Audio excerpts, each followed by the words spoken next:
Hi, folks. Welcome to Crisco's Corner. Hi, folks. Welcome back. I want to thank all my new subscribers. Just in the last week alone, I went from 7,000 odd subscribers to well over 10,000. And my old subscribers, as well as my new subscribers, thank you very, very much. This website's kind of got their thumb on my channel, and I'm trying to break through, and I'm doing it with your help. We've got a ways to go. Please watch videos like this.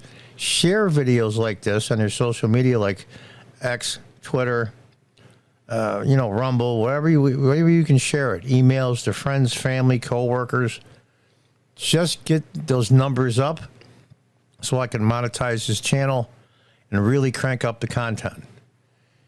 Anyway, let's get back to the topic at hand. It has been since Saturday. The shooting at and wounding former President Donald Trump. Now, I said the first thing, I heard all the details and saw the videos and saw the reconstructions where they'll have an animated top of a person's head, and they'll have it when Trump was talking. Of course, it was in very slow motion, and then the bullet. He turned his head just the last millisecond, and it caught his ear. Some say that might be incredibly good luck because he didn't die. But I'll tell you something, honestly, no one is that lucky, not really. I personally believe, for whatever reason, that there was divine intervention. I'm not saying that God thinks that Trump is the chosen one or he's the great thing to come and he saved him because of blah, blah, blah. No. I'm not going to try to put myself in God's place. He did it for a reason. And someday we're going to find out. Doesn't mean he's a chosen one. Doesn't mean he's above reproach. I'm a huge Trump supporter. He says some things I'm not real keen on. But he's getting better. He is the only hope of the candidates that are available for this country for president. Make no mistake. God's hand was involved in this. I'm telling you, and I feel very badly for the gentleman, the firefighter that threw his wife and his daughter on the ground when the shooting started and put his body over them to protect them. And that's what men do, by the way, to all you, it's the patriarchy and men are toxic and evil. You know, I'll kiss my ass. That's what men do. That's what fathers do. He did it in a millisecond without thinking. It's instinctual. You protect your family. Anyway, I got a little off track, but I personally believe that God intervened. Now, this is a opinion piece from Ben Shapiro. We all know who Ben is from the Daily Wire. He's a very devout Orthodox Jew, very deeply religious God. He practices what he preaches. One inch, and President Donald J. Trump would be dead. Probably less than an inch. One slight turn of the head saved Donald Trump's life. The fact that Donald Trump is alive today is a miracle, and it is. There is no other way to see it. His assassin had a clear line of sight. He was 135 meters from Trump. He got off multiple rounds, and Trump was wounded, barely grazed in the ear. But sure, that hurt like hell, too. Bleeding profusely, Trump rose from the ground and pumped his fist and shouted, "Fight." One of the more iconic pictures of all time, was him there bleeding with his arm up, and that's when the American flag in the wind turned and come face down. It was the damnedest thing. It was like a movie set. If you didn't know it was real, you wouldn't have believed it. That's where I think divine intervention came in. Whatever the reason, who knows the reasons of God? That's true. God decided that Donald J. Trump would live on Saturday. And that demands an answer of us. Can we, as Trump has now said, unify? Can we come together as Americans? Because if that assassin's bullet had been 1 inch the other way, our country would have found itself in an unprecedented crisis. Oh, my word. There would be rioting everywhere. Half of business would be shut down. It would be chaos. The leading candidate for the presidency, the ex-president of the United States, which makes it even more extraordinary, a man targeted by his political opponents more than any figure in our lifetimes, would have been murdered on national television, live.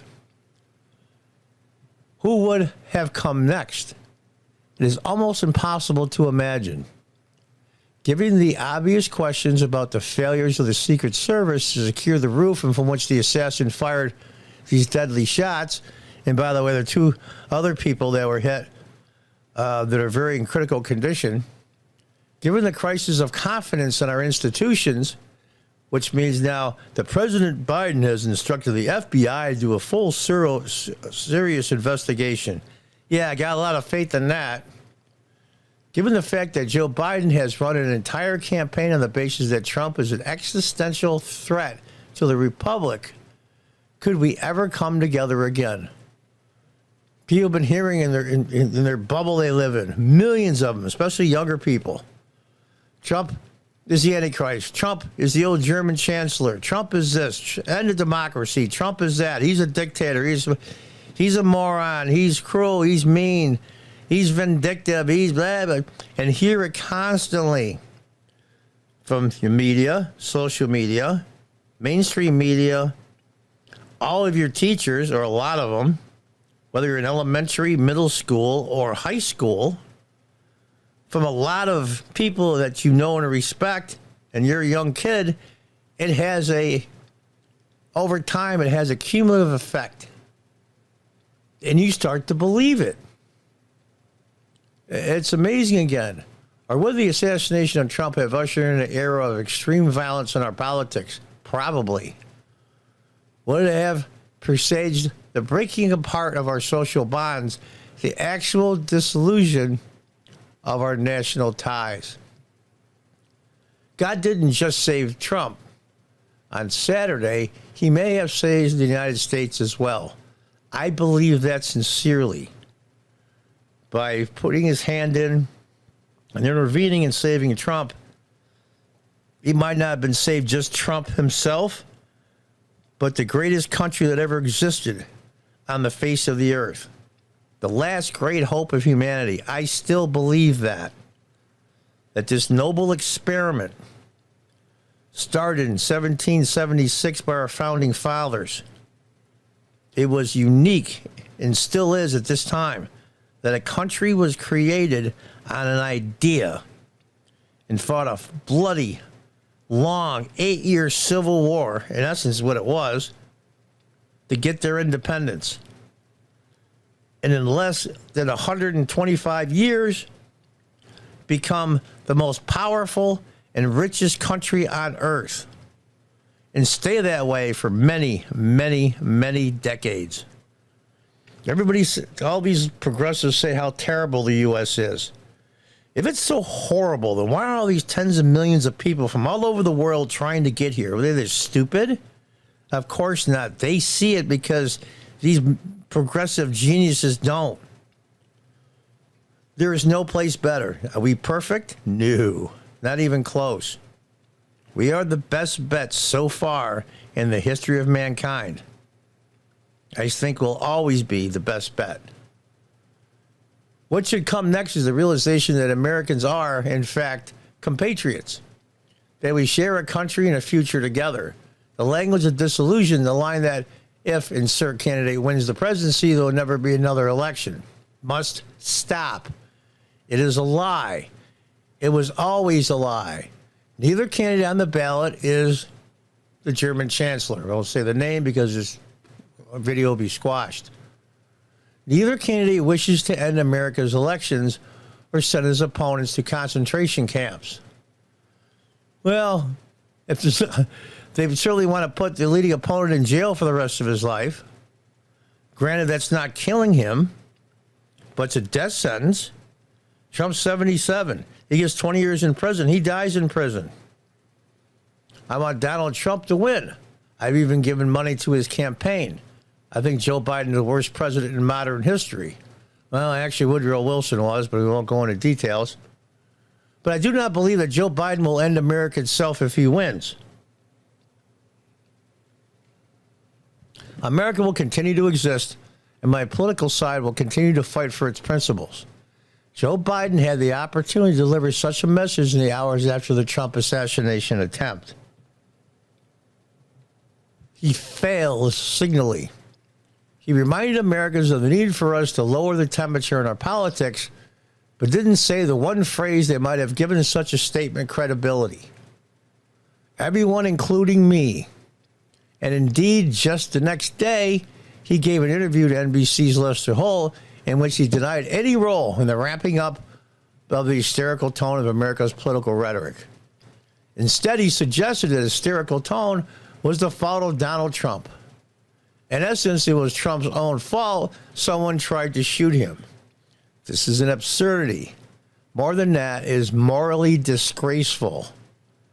This week, Trump has the opportunity to do what Biden wouldn't. Unify the country. He says he wants to do that. I'll take him at his word, and we'll see the speech tonight when he accepts the nomination. And he can do so by reminding us of the better angels of our nature, which is a line from the second inaugural of Abraham Lincoln. The better angels of our nature. And by decrying the catastrophic rhetoric that has infected our politics, he can point out that while he disagrees with Joe Biden, while he thinks Biden is the worst president in American history, Joe Biden will not be the end of America. We will continue to live together, to work together, and be a nation. God gave us another chance on Saturday. We ought to take it. Absolutely right, Ben. 95% of what Ben says I usually agree with. This time it's 100%. Yeah, we'll still be a nation. We've been in much worse spots than this. Can you imagine living the 6, 8, 10 years after the stock market crash? We were in big, big trouble. The Civil War, if you count casualties on both sides, because they were all Americans, 600,000 plus dead, well over 1 million, 1.5 million wounded, arms and legs missing, eyes, just horrific stuff. And by the way, if you punched in today's population percentages from when the Civil War was, that would be 6 million Americans dead. 6 million. Think about that. We've been in great, great crisis before. We've always managed to pull ourselves out of it. I think mostly because of the brilliance of the founders and the way this nation was set up, the way the government was set up, about the rights of individuals given by God and not governments. The Bill of Rights is one of the most brilliant documents ever written. The entire Constitution is a masterpiece of government. And they started without any blueprint at all anywhere else. Well, they might have got some ideas from British law or maybe Greece and some of the ancient things, but they put it all together. And not a perfect system, but a brilliant system. No system is perfect. And I'll tell you, the last 10, 20 years, Democrats have tried to take this Constitution and just tear it up and wipe their butts with it because they can't seize power by following it. And they know that. So I believe truly in my heart, I have absolutely zero doubt there was divine intervention on Saturday that saved former President Donald Trump. Why did God save him? Did he save him to save this country? I think so, but I'm not going to be arrogant enough to say that I can think like God does. We're going to have to find out. But he intervened for a reason. And if God intervenes for a reason, it's a good one. Until the next time, God bless, goodbye, and good luck.